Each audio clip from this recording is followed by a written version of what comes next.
So, deep in the autumn woods, while most wild mushrooms are basically turning into these mushy, slug-infested bug hotels, there's one delightfully lopsided fungus that just stays absolutely pristine. Oh, yeah, it really does. Right, and it's actually hiding this bizarre safety feature right underneath its cap. So today we're doing a quick deep dive straight into Hydnum repandum.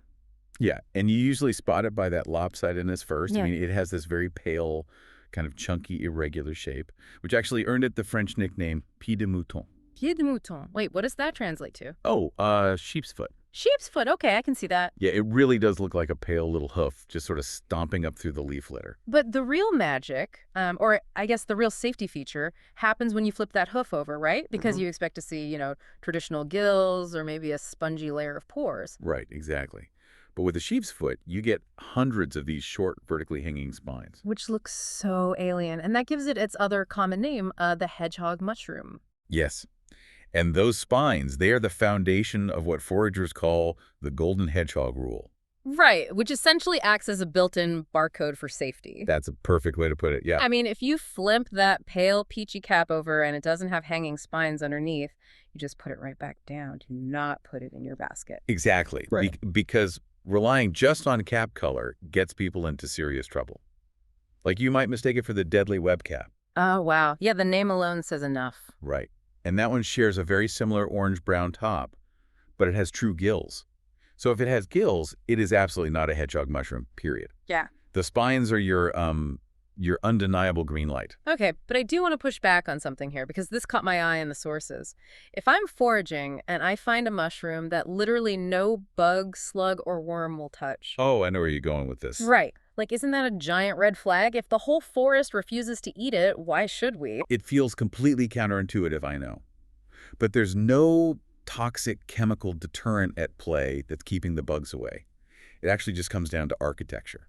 Wait, architecture, you mean like the shape of the spines? Yeah, exactly. Yeah. Traditional tightly packed gills create this, perfect, humid, protected nursery for insects to lay their eggs. Oh, gross, but okay. Right. But these exposed, downward hanging spines, they just don't offer that same cozy real estate for larvae. The structure is totally inhospitable, so the bugs mostly just skip it. That is fascinating. So the very feature that keeps us safe from toxic lookalikes also keeps the mushroom completely pristine. Yep.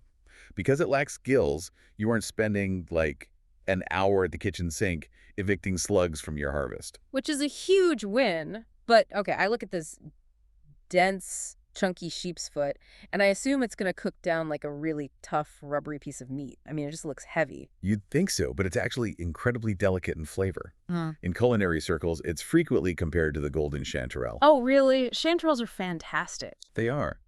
And with the hedgehog, you get this complex, nutty sweet, kind of earthy profile, but it has a really nice, subtle, peppery finish to it, too. Yeah.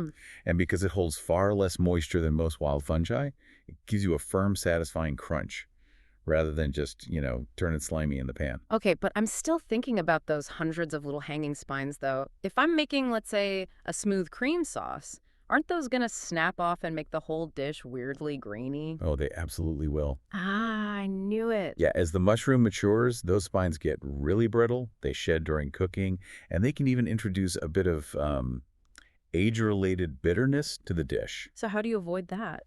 Chefs will literally take a dull knife or just a spoon Yeah. and scrape the spines right off the older caps before they even hit the cutting board. Oh, so just a quick scrape, and you're left with one of the safest, cleanest, and tastiest wild mushrooms out there.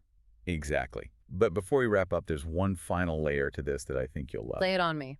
These mushrooms are mycorrhizal, meaning their underground mycelium physically connects the roots of completely different trees across the forest floor. It's like a subterranean stock exchange. Exactly. They're basically brokering deals down there, allowing trees to trade excess carbon for soil minerals, and it's all facilitated by the fungus.